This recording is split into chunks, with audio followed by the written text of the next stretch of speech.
Hey, welcome to another session. I think this is the last one in the tent tonight before the music, and it's a very good friend of mine again, would you believe?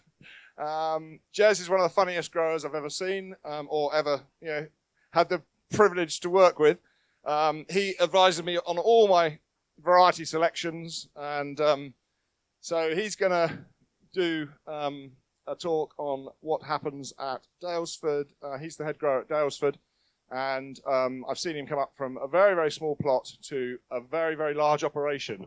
And it's been an absolute joy to watch him do his business. And he's very good at his job, I have to tell you. So thanks, Jez, for turning up. You've been an absolute inspiration over the years. Oh, Jesus, Pete. I mean, I love you, but I'm not paying you anything.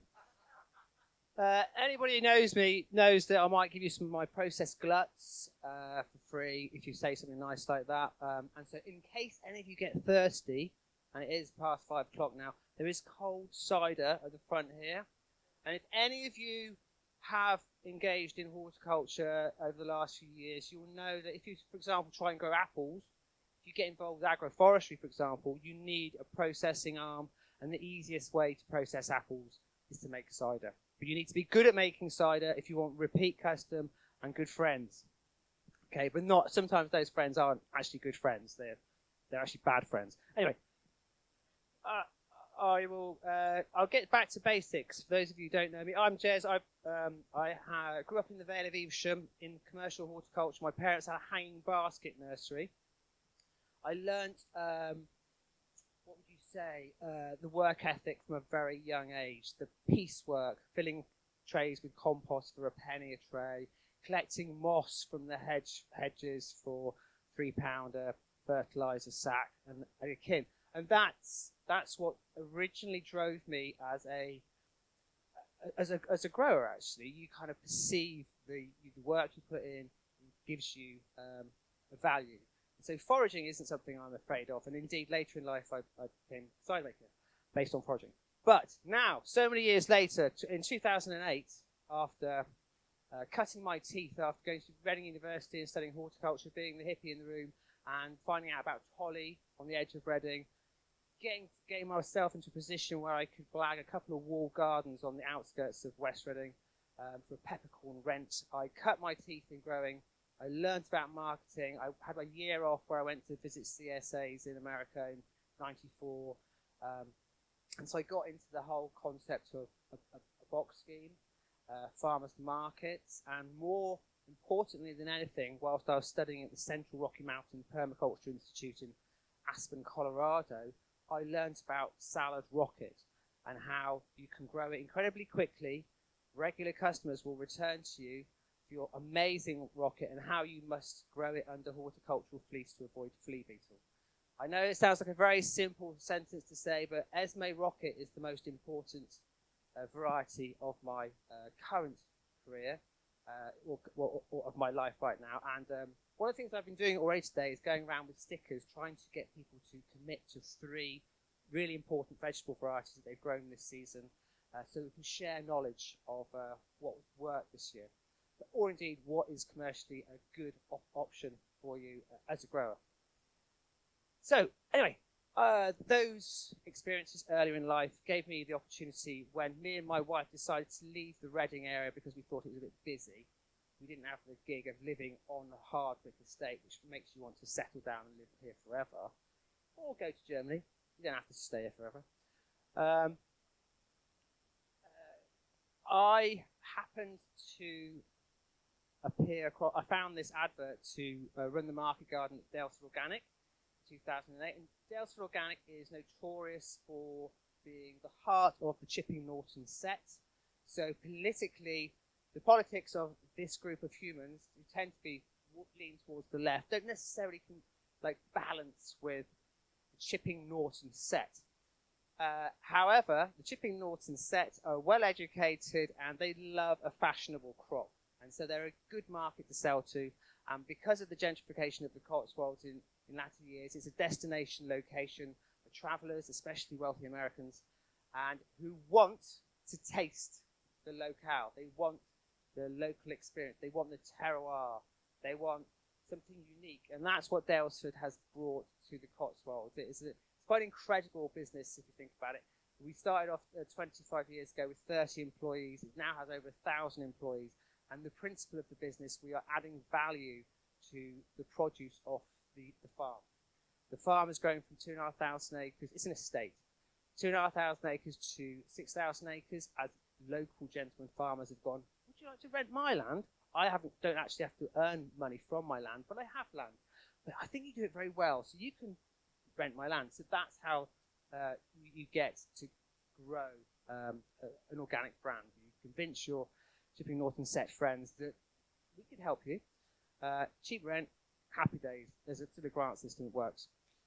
So Daylesford is principally about raising ruminants, sheep and cows, and in the most diverse way possible. And the market garden, which is 30 acres of diverse horticulture, is the kind of jewel in the crown of Daylesford Farms. There's no danger in the market garden. There's no cows, no sheep.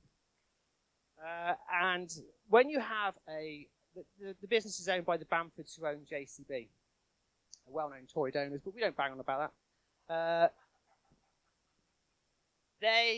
Lady Bamford has a determination to grow as much stuff as possible. Food sovereignty isn't a phrase she's familiar with, but it does pertain to her methodology in her management of the business and the direction of flow. And she always cries when she sees apples lying on the floor unused, plums going over, and this is a driver to always maximise our opportunities on the farm, on the estate. We have on-site bakery, creamery, we have on-site ready meal kitchen, we have a processing kitchen doing jams and chutneys. We did have a fermentery, but for one reason or another it didn't work out, but we'll be going back to that scenario, I can tell you that for nothing. And it now employs lots of people and is a great blueprint for rural employment and the staycation scenario. There are some people who are a bit miffed at house price elevation because of cottages being bought to be used as holiday cottages. But hey, if you can afford to live in the Cotswolds anyway, you can probably afford to live in Banbury, can't you?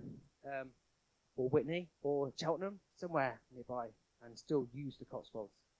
But anyway, those conversations about living in pretty cottages and whether it's a sensible use of an estate land. COVID.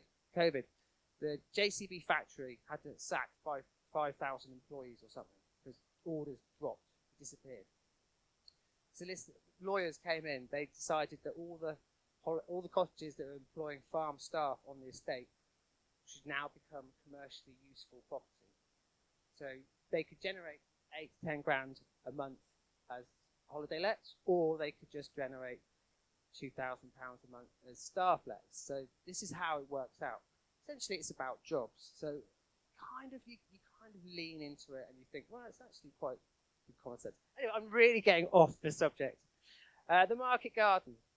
The market garden, it covers 3 fields on the edge of the market garden site, divided into 40 little growing veg plots, divided by metre-wide grass strips lined with fruit trees.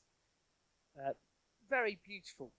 Some people would say that's an excessive amount of grass divvying up your plot, but in actual fact, because you've got to mow it every fortnight, in actual fact it's really useful in the winter because you never create horrible muddy trackways. So it maintains its useful as a leisure facility, space for the staff to use, because we have about 200 staff working on site.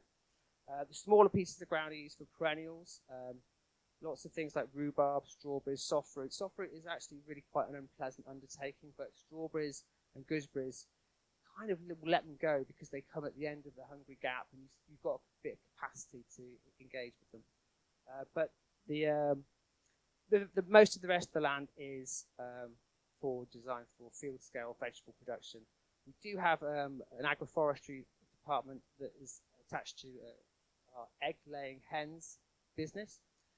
And that is now 7 years old, and we're starting to get a lot of fruit, a lot of apples. But let's talk about the crops. Twice a week, mixed leaf is the big thing. Twice a week we harvest.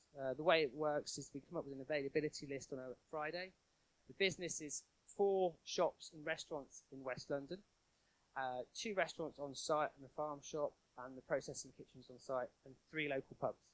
They all get the availability list. We pick on a Monday and a Thursday. And so on a Monday and a Thursday, we will pick on average 40 kilos of mixed leaf, 20 kilos of rocket, 25 kilos of mixed herbs, 30 kg spinach beet, and 60 kilos of kale.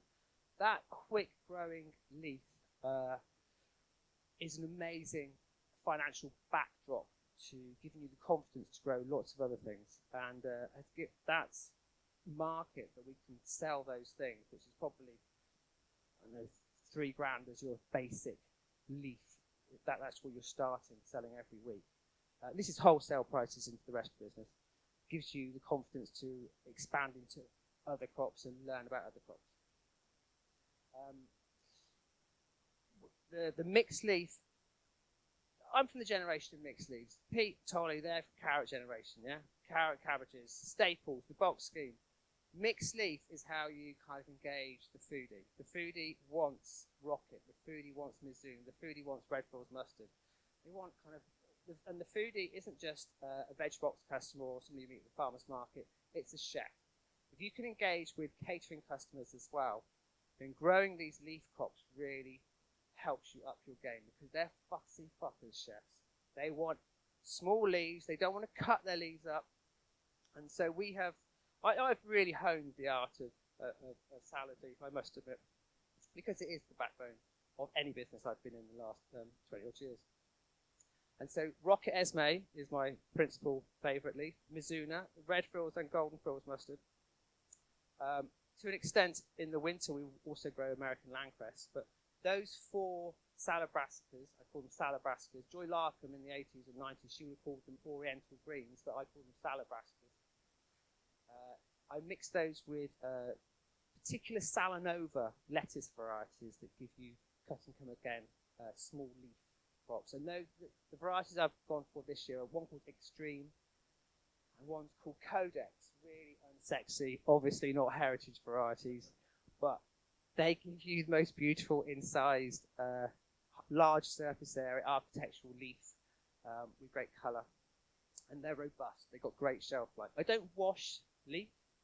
Never want to wash a leaf. If you incorporate washing leaves like they do at Roebuck Farm, anybody into small-scale horticulture will probably be familiar with Roebuck Farm in New Zealand, and indeed John Martel Fortier in Canada. Is he in Canada or is it North America? He is.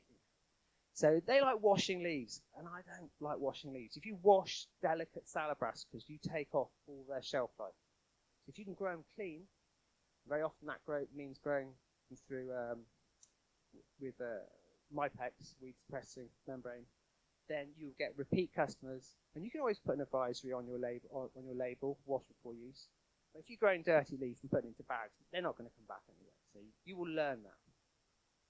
But the mixed leaf is the big deal. And in the winter we diversify away from the lettuce, so endive, radicchio, Claytonia.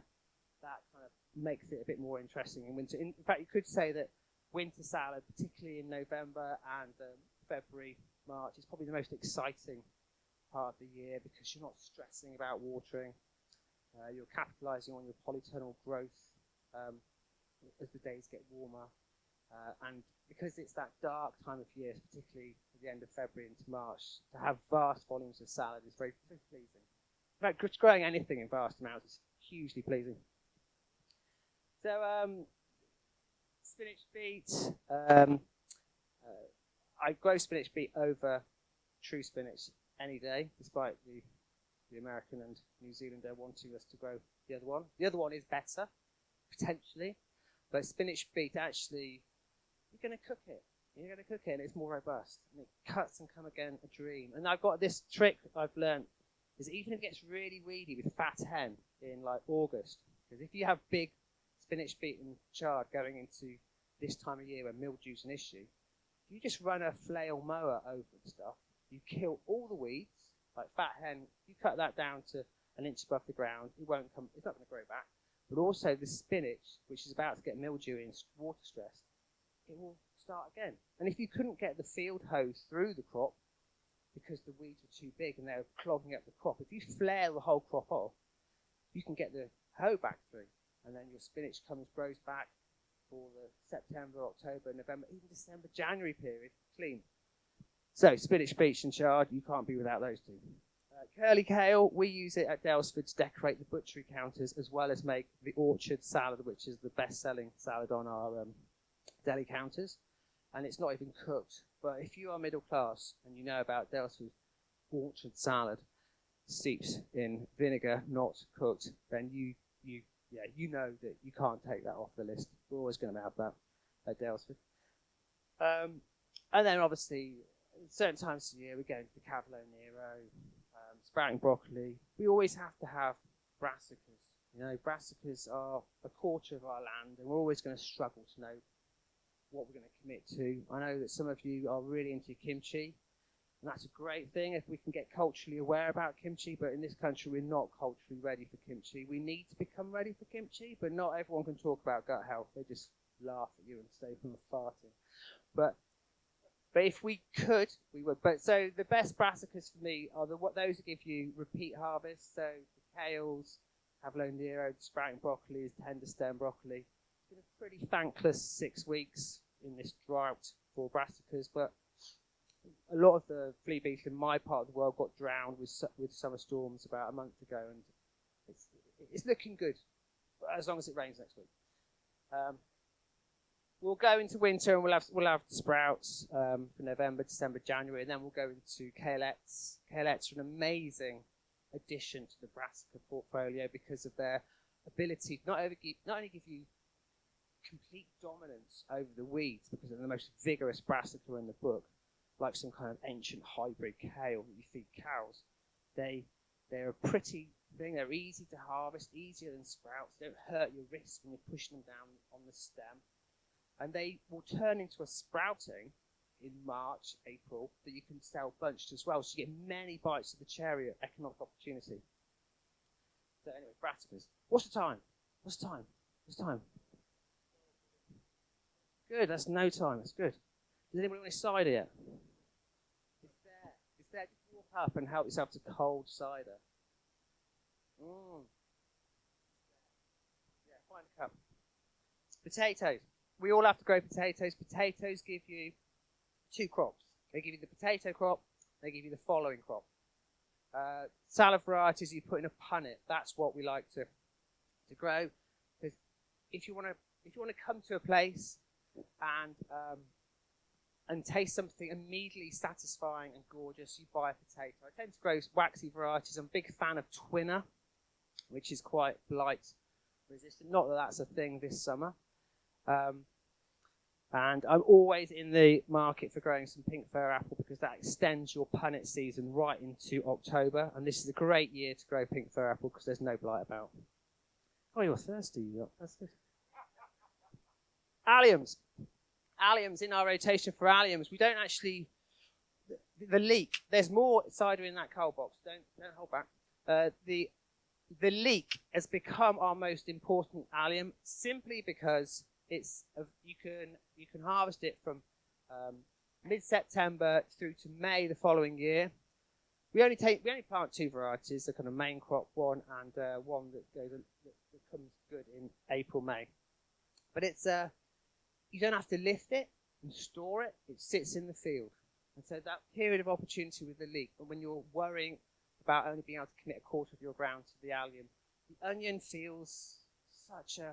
It is easy. It's easy, but oh my god, it can be quite painful on a year like this year because you don't give it water. If you're struggling to commit to your water because you're limited with the water, we give it to the salads, we give it to the leaf, we don't give it to the onions, and then you get to this part of the year and it's whereas the leek, that grows in September and October, and that's the opportunity to volume up. You don't get that with the onion. Spring onions and garlic, really important for the early part of the season, and garlic is becoming more important in my world because of its hungry gap filling opportunity, particularly growing the polytunnel. And any runt garlic that you get, we sell it as a scallion. I quite like the word scallion rather than spring onion because it says what you do with it. And the garlic scallion, people eventually come to terms with what that means. It's just like a garlic and spring onion. But you need stuff in May, and it either comes from the polytunnel or it can come from outside. But runt garlic. The legumes, cobra, climbing bean, French climbing bean. Once you come across cobra, you're interested in the Henry Doubleday Research Station collection of 120 different legumes kind of goes out the window.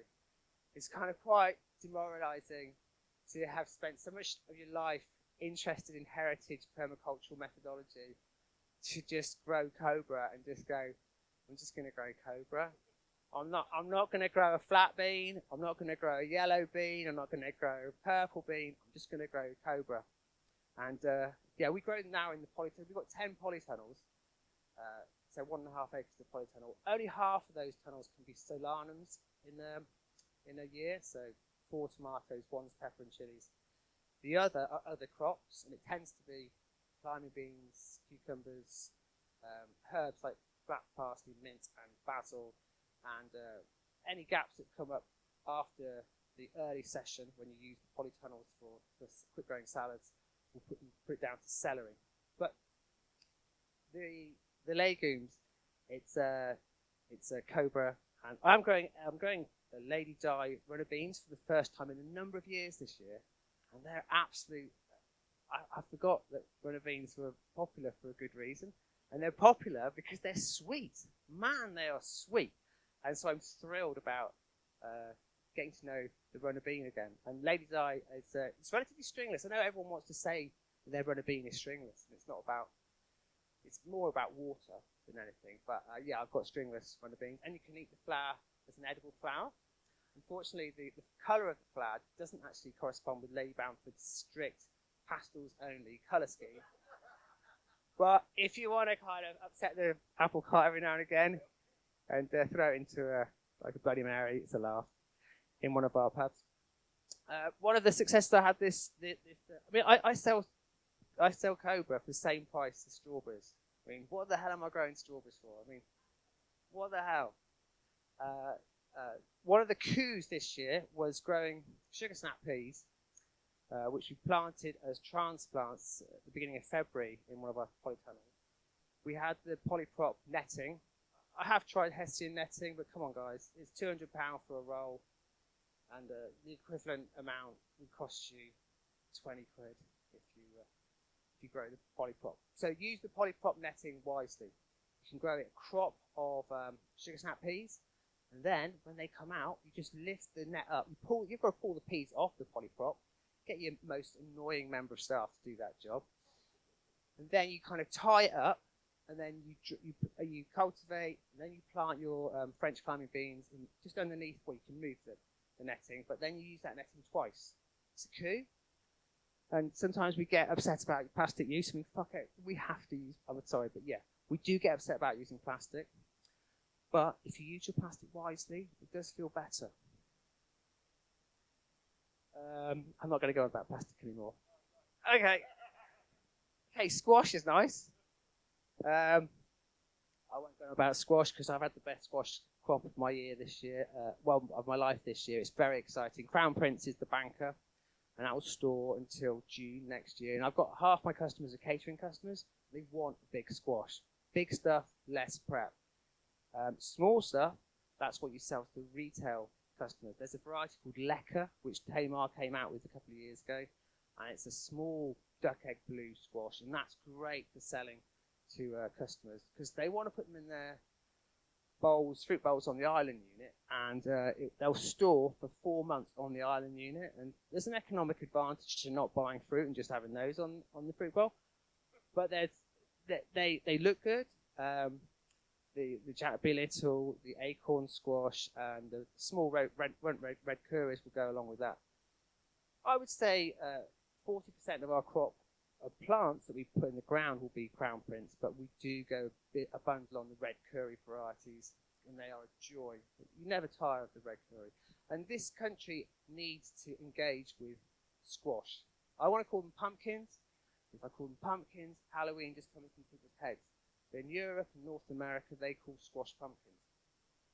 And it sounds much nicer, on a menu. The word pumpkin is nicer than... I don't know why I came up with this idea, but when you work with a lot of chefs, you're always thinking about how it sounds or looks on the menu.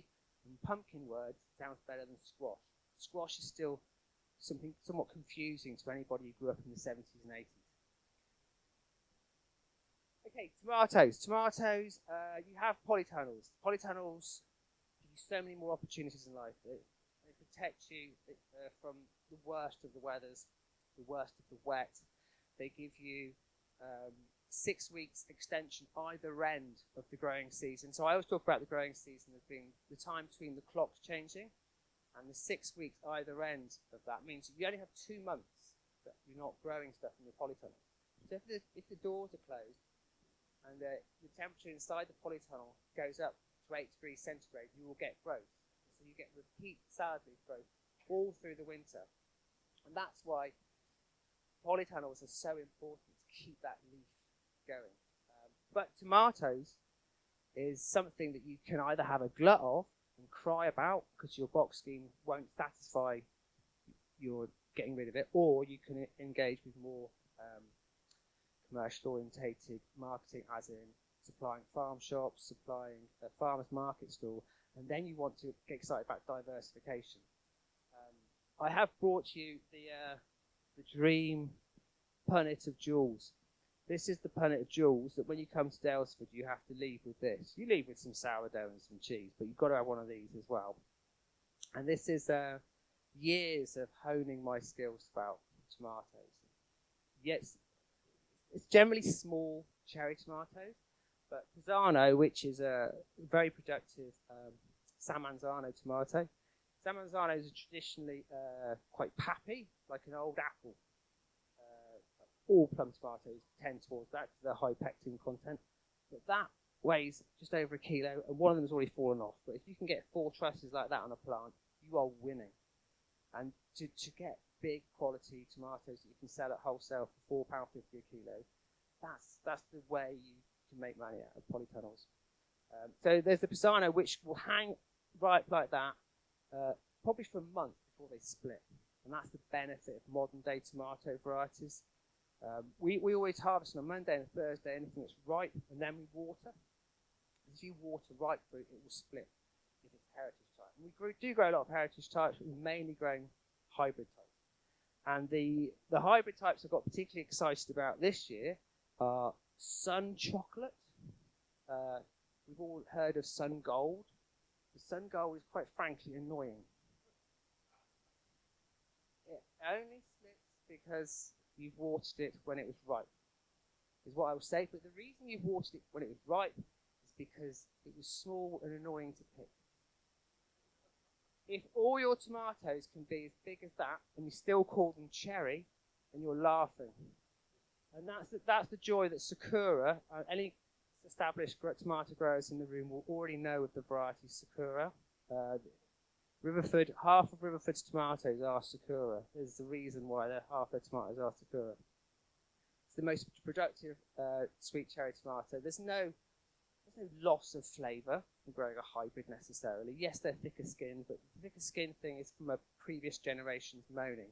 We enjoy fecal bulk. We enjoy leaf skin in the teeth. It's nothing to be afraid of.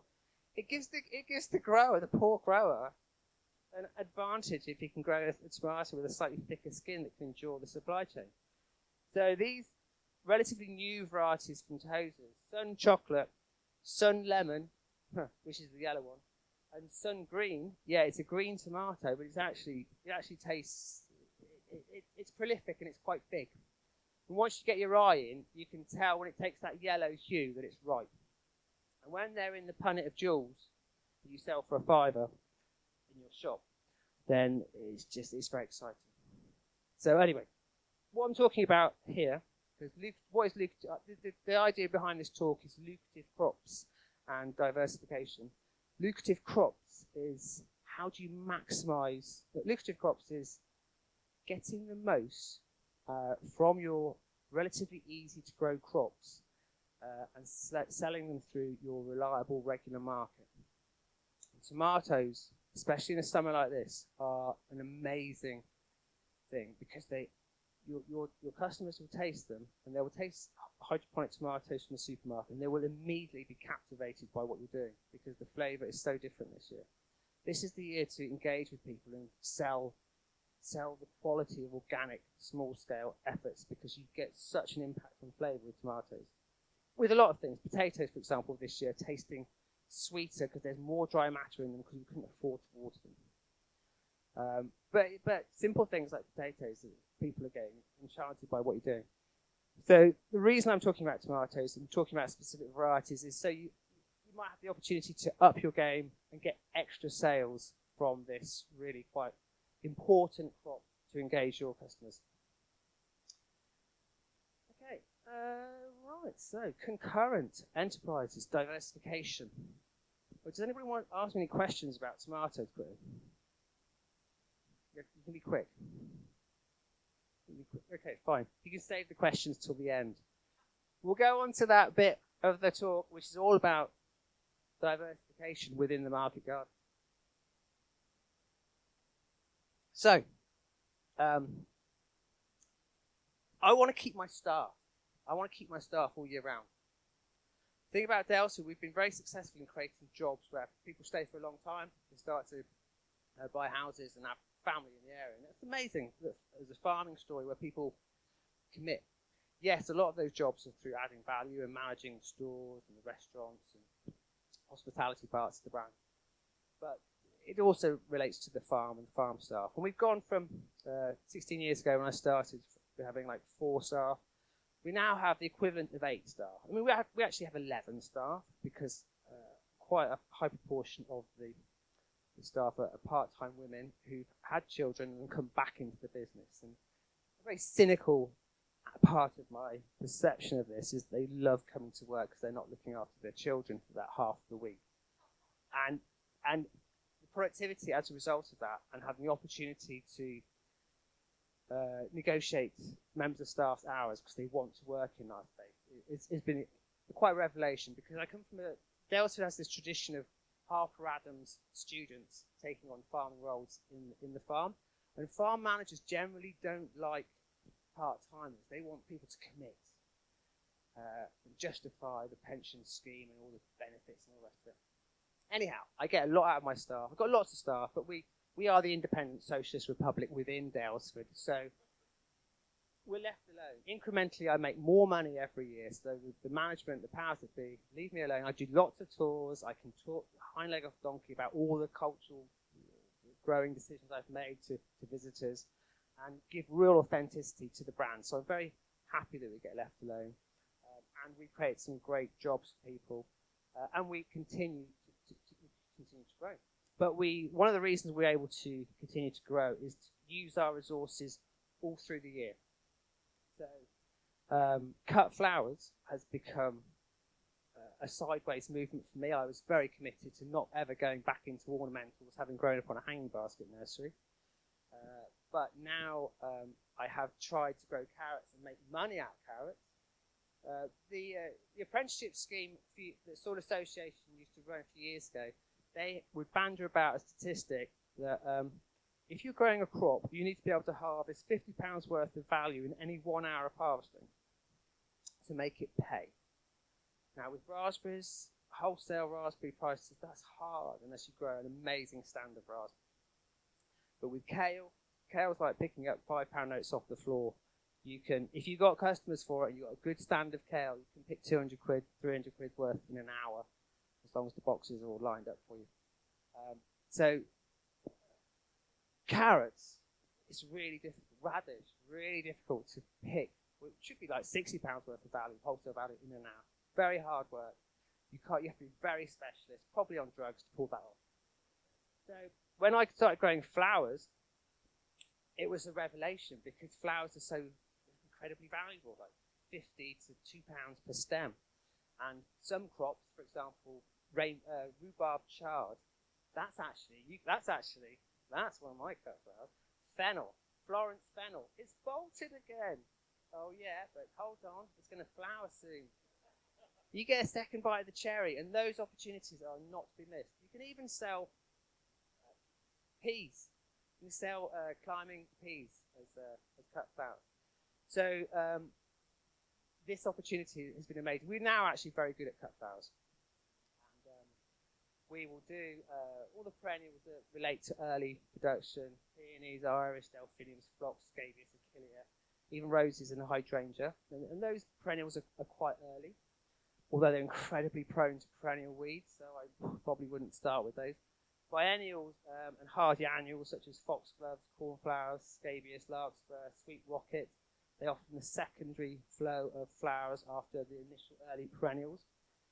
But some of the best opportunities if you're getting into cut flowers are from the annuals, because they really respond well to cut and come again. A lot of perennials, you cut them, they don't come back. But with the annuals, sweet peas, cosmos, dahlias, salvias, snapdragons, nicotiana, sunflowers, and zinnias, if you've got a polytunnel, these are all amazing cut and come again opportunities. And it's a leap getting into flowers, but if you've got a market, then they will, and you don't like growing carrots, then you probably find that there's opportunities there. The whole idea of a CSA having a pick your own flower bit is a beautiful thing as well, because the more you pick, the more you get. As long as you keep watering these crops, especially these annuals I just mentioned, the more you, and you get a 12. We're doing pick your own flowers on a Friday morning. The basis of this particular part of the cutting garden that's producing at the moment is 4 5 by 50 metre sheets of Mypex with pre-burnt holes in. Some of them big holes, the dahlia tubers, some of them small holes, the cosmos, the salvias, the nicotiana, the snapdragons. And I put the irrigation on every 2 weeks. Last Friday we had 24 people picking a 30-pound bucket in that street. You just let them in, and they pick. And half the people just pick rubbish, and half the people, like, they put so much in that bucket, it makes up for the other people who pick rubbish. But it's a great way of getting people to engage with the farm. They're on the farm. I'm there going, what are you doing? You should do it like this, not like that. Or that won't work. That kind of thing, advising them. So they get a bit of, and it might not be me, it might be one of my other parts of my team. But suddenly this pick your own thing has become a really useful thing. And these annuals that I've mentioned, for this 12 Fridays, is the backbone of, well, it's actually an extra opportunity. It's a lucrative extra added on to our twice-a-week harvest for the florists who replace arrangements in our restaurants, our holiday cottages, our pubs, and for our forestry department who will require certain things. They also like to buy in a lot of lilies and roses that I don't want to grow. But you don't have to worry about that, because you've got all the authentic gear. And your story is pure. That's where it comes from. Your success with cosmos and dahlias, that's the future. Anyway, fucking hell. Sorry, I swore. Just 5 minutes till questions. That was good. So, yeah, plant sales. Oh, plant sales. Does anybody listen to Organic Growers podcast? Good old James. He does a good one. And plant sales can be a thing you do for a couple of weekends or one weekend. Or, if you're like us, where you've got a kind of shop, you can just grow things specifically for it. And because flowers die after the frost, what do you do then? If people, I want something to cheer my house up. Oh, well, the paper white narcissi, ladies and gentlemen, the paper white narcissi, I told you.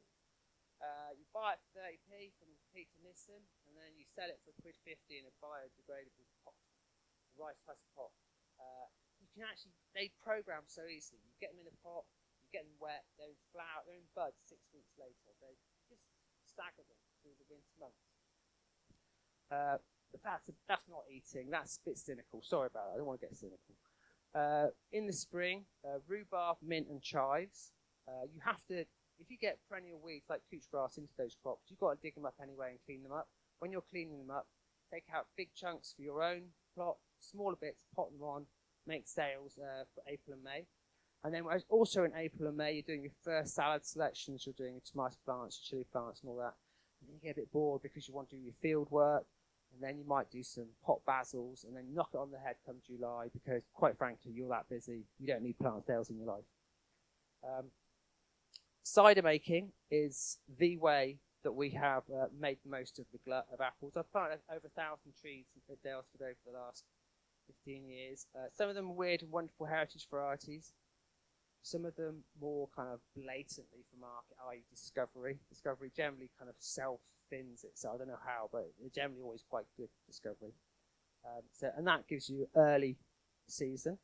And then the later season, wacky varieties, you're only going to harvest a third of your apple crop as good apples. I know Andy was talking about thinning earlier, and I wish I'd had time to do thinning of my Christmas pippin that were planted in 2018, because I would have made a ton out of that. But eating apples and graded apples are £1,000 a tonne. Outgrades are £100 a tonne. Isn't that demoralising? They're worth a tenth of the value.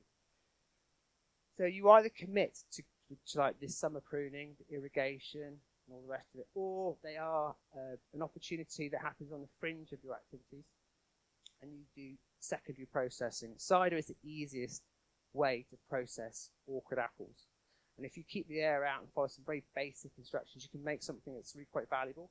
Dunkerton's, who are a big organic cider brand based in Cheltenham, I know for a fact that they can make cider 50p a pint. They have a venue on site where you buy it for £6.50 a pint. And it's basic attendance to quality, not diluting it, and but the raw material, there's such amazing opportunity to do bottle condition, single variety cider, and not doing vast amounts. The cider making happens after veg growing, so it slots in as a side gig really easily. And you can also, if you're interested, do apple juice, vinegar, and if you're really bored or really into food sovereignty and you have some chefs who are up for it, you make apple juice concentrate and you tell yourself that it's as good as maple syrup, because the apple is the most incredible plant for taking sunshine and water from the ground and nutrition from the soil to make sugar. Yes, beetroot is the other one, and you can in fact add beetroot to apples when you're running through the press, and I've made some amazing beetroot and apple juice in the past. And you can do ferments. What's the fermented beetroot juice called, guys? Anyone know? Come on, you lot should know. It's called something with K. Kvass.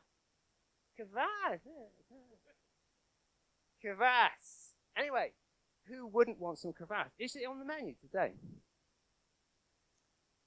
Do you know what? I've grown so much beetroot this year. Beetroot, apples, plums, chilies, tomatoes. Those are the 5 crops that's the future of where I'm going next with diversification, adding value in the market garden. Small scale runs of ferments, compots, pasteurizing like tomatoes, apple pulp, plum pulp. Convinced it, because in Germany they do that all the time. They're in love with apple compote, and it's just bottled 1 kilo jars of apple puree. Yes, there is the issue, you've got to peel the fucking things, but it's about food sovereignty. And the more you get into organic growing and the more food snobby you become, you know that your customers want to come to you to get a flavour of your bit of the country, that terroir, that place. And then you start interacting with chefs as well, then you can really elevate what you're doing. And then if you get food technologists in your business who tell you, well, that's not going to work because that's contaminating it, then you can actually ensure you have that quality to get people to come back time and time again.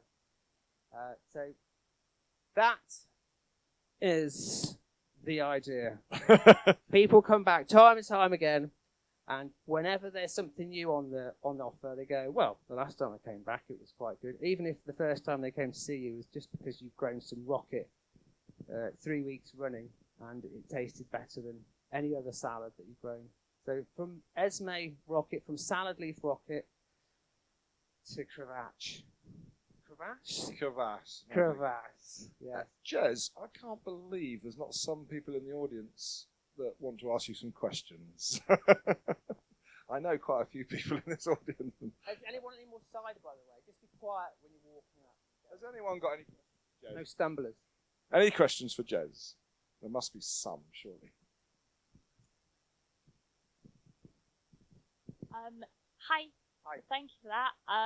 You talked a lot about leeks, but didn't mention any varieties of leeks by name. So, favourite leek varieties, please. Okay, so you are just sat behind John. Overlord or Overrod? I think I call you John Overlord because I think it sounds like somebody from Star Wars. So John grows a lot of leeks, and there is this company called Newnhams, who are they Junum or Dutch? Nunhams. They're German or Dutch. And now owned by an horrible company, and this is where I get to upset. And I should probably anyway. I grow a variety called Belton. Oh, yeah. So I grow a variety called Belton, which satisfies 3/4 of the year, and another variety called Parston, which is a late schedule from the same family, from the same company. And I started growing those, and they make long, proud leeks that pull out of the ground. The outside flag, is it, John? The outside flag. It's easy to put. The outside flag comes off a tree, and then they fit into a standard bale arm crate. Pretty much, if you get it right, the length of the crate. And if you're like me, you're wondering why you came here for the weekend rather than weeding your leek crop to ensure that they make 250 grams each to 300 grams. Then, actually, I've got a new Trefler weeder, which is a hydraulic springtime hoe which you drag through your crop, and it works really quite well on quite well established leeks because they're thin. This is yeah. What was I saying? Yeah. We'll go on to the next Leeks. question. Any others? Kate, you must have one. So the only reason I ended up growing that variety was because the plant raiser I was using at the time, Wessex Plants, and that's why I come back to John, because he has a big influence on these customers, recommended that variety over the variety that I had chosen from the Tamar Organic seed list. And historically, as a younger grower, I would always base everything on Tamar. As I got older, I started using real seeds because why wouldn't you add colour and magic to your pork? Oh yeah. That's crap. Favourite Tamar variety. That should be something we're always. Favourite Tamar variety and favourite real seed company variety. That's what we should be talking about this weekend, guys. So think of it. What is it? What's my favourite? My favourite is it's probably Red Zebra. Red Zebra is so much better than Tigerella. In fact, I got into a bit of a spat with the Soil Association this year because the Soil Association, the young person at the Soil Association running derogation, said, "Oh, you can't choose Red Zebra because Tigerella is available." Well, actually, a young person who's been working for 2 years for the Soil Association, I've been growing Tigerella and Red Zebra for a number of years, and Red Zebra is far more sexy than Tigerella, and I'd want to grow that one. Okay, well, Tigerella is not the same. Scary territory, Jez. Scary territory. We got to make livings, Pete. That's the thing. We got to feel comfortable I totally agree. making a living, and I am unashamed in my use of hybrids that give me that opportunity to make a more reliable buck. I'm also slightly unashamed of using Mypex or weed suppressing woven fabric as long as I look after it properly. And I do often worry about how plastic recycling works. Sometimes I wonder whether energy from waste fuel like power stations are a good idea, and whether there's room for a proper plastic recycling person in the horticultural industry who gives people confidence about where the plastic's going, because it's the awkward thing for all of us in nursery stock production, field scale production, but particularly organics, where we need these plastics for weed suppression, protection from pests. And you're touching on contentious inputs here, Jez, which is Tolly's speciality. So I know you're trained by Tolly, but I wasn't actually. Oh, you weren't? Oh, No, sorry. I just came around. And slip of the tongue. Slip of the tongue. I have used biomulch in the past, but I used to use it for onions and garlic. But I no longer need to use that because I've got the Trefler, this hydraulic tine weeder you drag on a tractor.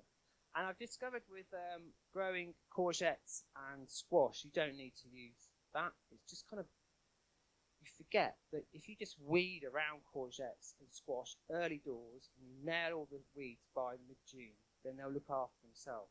And you just have to make time to have a person to go out hoeing around the base of squash and courgettes. But a lot of people do. I'm a big fan of Flourish. We'll meet Calixta tomorrow, and she uses a lot of biodegradable mulch. But I'm not bothered by it.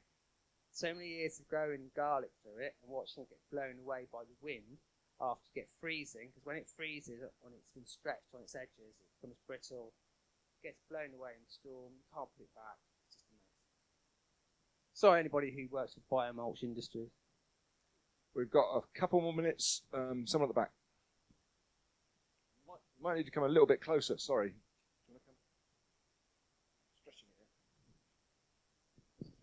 Hiya, James. How do you deal with the fact that MyPex sheds everywhere? Is it not better to use back plastic sheeting? And also, have you thought of wood chip? So at scale, wood chip is not an option. Wood chip, if you leave it and you end up incorporating into the soil, because we're not a no-dig situation, although we have perennial areas. Does MyPex shed everywhere? I have got into the habit of I try not to cut MyPex, for example. So I tend to try and use it in its full capacity as a 50 by 5 meter sheet. And if I do cut it, I will use the blowtorch to seal the edge. That will stop it shedding. The worst scenario is if you have a relatively new member of staff or somebody who offers very kindly to mow stuff, and then they catch MyPex.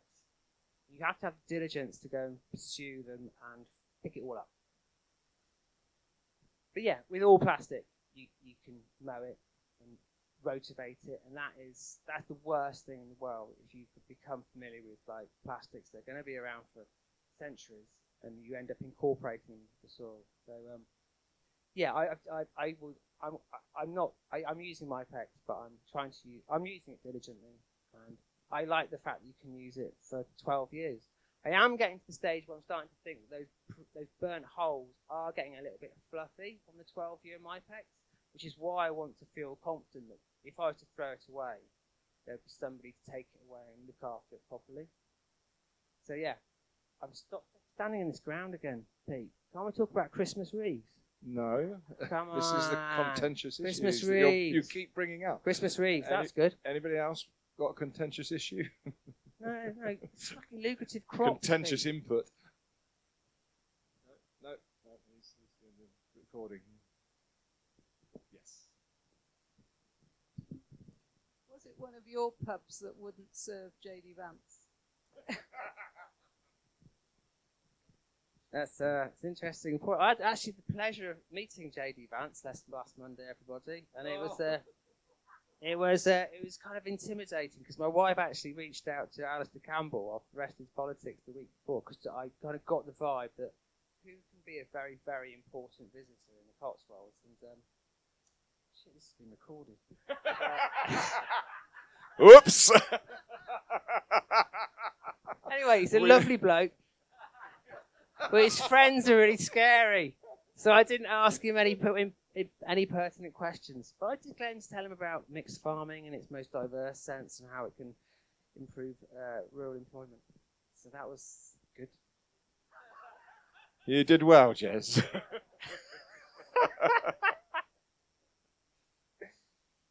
Christmas wreaths now?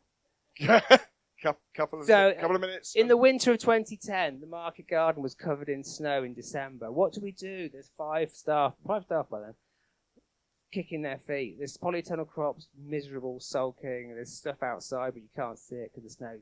You make Christmas wreaths. You evolve a new enterprise. And because we have a shop where wealthy people come and they want to buy gifts, you make a Christmas wreath using agricultural methods, as in we have vehicles, pickups, buggies, whatever, to go into the wilder parts of the estate. We were able to harvest spruce, yew, box. We have a lot of box in the woodland on the estate, holly, and you create kind of bouquets of dense packed material, and you create on a willow frame, because willow is the best thing to do with a wet piece of ground. Just put some tarp on it and poke holes in March and plant willow.